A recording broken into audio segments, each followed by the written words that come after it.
Coming up, we'll get you ready for the opening night of the Gateway Dirt Nationals in St. Louis. Plus, we've got news from the All-Stars and Lernerville, the Chili Bowl, and the Short Track Super Series. Let's go.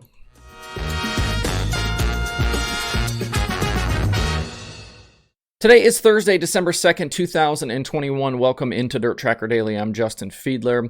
Before we dive in, I just wanted to say welcome to all of the newer folks who are tuning into the show. The podcast and the YouTube channel continue to grow at an incredible rate, and as of today, we're approaching 4,000 YouTube subscribers.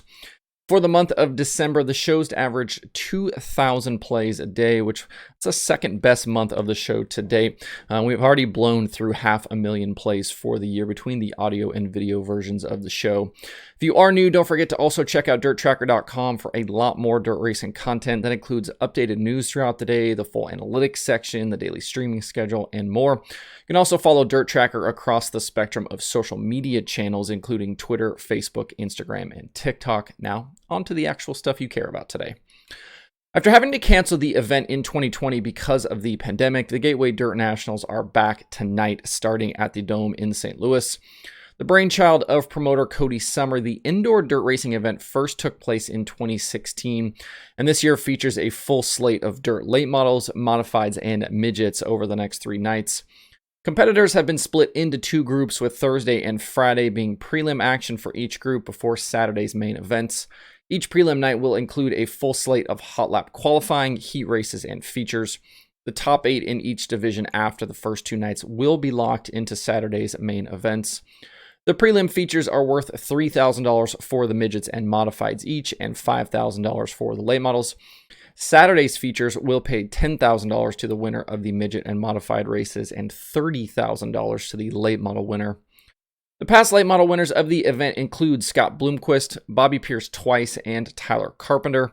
Tommy Seats Jr., Ray Bollinger, Mike Harrison, and Derek Loesch are the past 4 modified winners, and Kyle Larson and Christopher Bell won the 2 previous midget features at the event.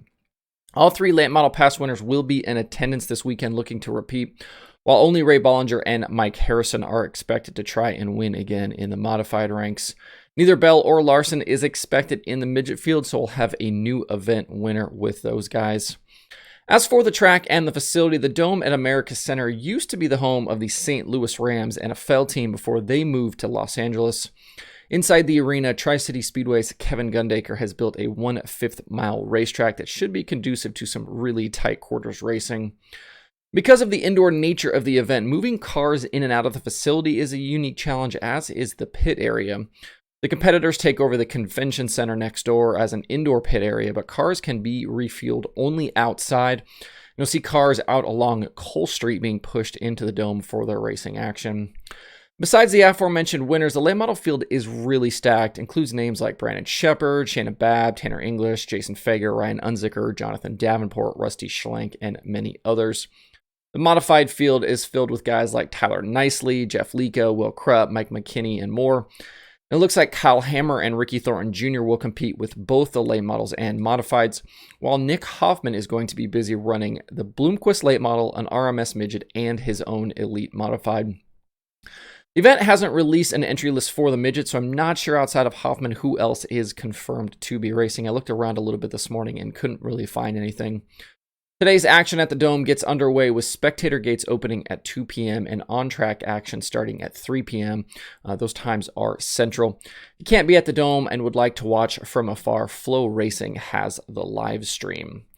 An interesting sidebar for Gateway, the Nice Motorsports NASCAR Truck Series team announced yesterday that the winner of the late model portion of Gateway will be offered the seat of a Nice truck for the Knoxville Dirt Truck Series race in June of 2022. They're calling it Win and You're In. Not a bad little bonus on top of the $30,000 check. Win a big late model show and get a chance to race in a top level of NASCAR. In other news from yesterday, in a not unexpected move, Lernerville Speedway and the All-Star Circuit of Champions announced a pair of sanctioned sprint car events are happening at the Pennsylvania track in 2022. The first will be a 6,000 to win show on April 29th, which will be the All-Stars' first appearance at Lernerville since 2019. The second event on July 6th will be the 25,000 to win Don Martin Memorial Silver Cup. This now becomes one of the richest events on the All-Stars 2022 calendar. This all stems back to the track's decision to swap the sanction of the Firecracker 100 weekend from the World of Outlaws late models to the Lucas late models. In response to that, World Racing Group didn't put Lernerville on the World of Outlaws Sprint Car Series schedule for 2022, leaving events like the Silver Cup without a major sanction. With the All-Stars base of operations, this move just made a lot of sense, I think, for both parties to fill that hole left by the Outlaws. The All-Stars get to add a marquee event, and the track gets the guaranteed roster of All-Star regulars for their big sprint car show. I believe this now bumps the All-Star schedule to 60 races for next season. Definitely a healthy schedule there for the All-Stars. I mentioned on the show yesterday that Chili Bowl entries are starting to be released, and the list includes the first ever driver allowed by the new age rules. You might remember the event dropped the requirement that drivers be 16 years old and added in the ability for younger competitors to submit themselves for approval to race by an event committee. The first to be approved is 13-year-old Gavin Boschel. Boschel has been racing in the micro ranks with Swindell Speed Lab in recent seasons and appeared several times in 2021 in a Keith Kunz midget. Even at only 13, he's a super talented driver and will have no problem racing inside the Tulsa Expo. Boschel is one of a small group of young drivers this rule was basically meant for. At chilibowl.com, the entry list still shows 133 entries as of today, so no new additions in the previous 24 hours. If you're a Northeast Modified fan, the Short Track Super Series has put additional money on the line next season around their marquee events.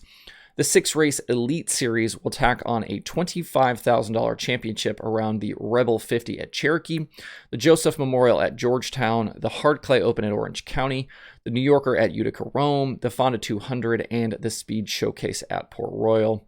All of those races pay at least $25,000 to win, so this championship will be in addition to whatever money those drivers can take home from those big races. Nice to see some additional money on the line as the profile of Northeast racing continues to rise. More details about this Elite Series can be found at shorttracksuperseries.com.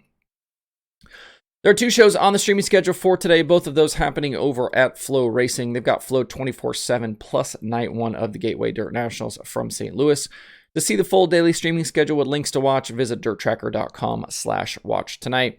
That's it for the show today. Hope you have a good Thursday. If you have thoughts about the topics on today's show, please leave them in the comments below or tweet at me. Maybe drop some predictions in there for who you think is going to do what at Gateway. Thanks everybody for tuning in. We'll be back tomorrow for more Dirt Tracker Daily.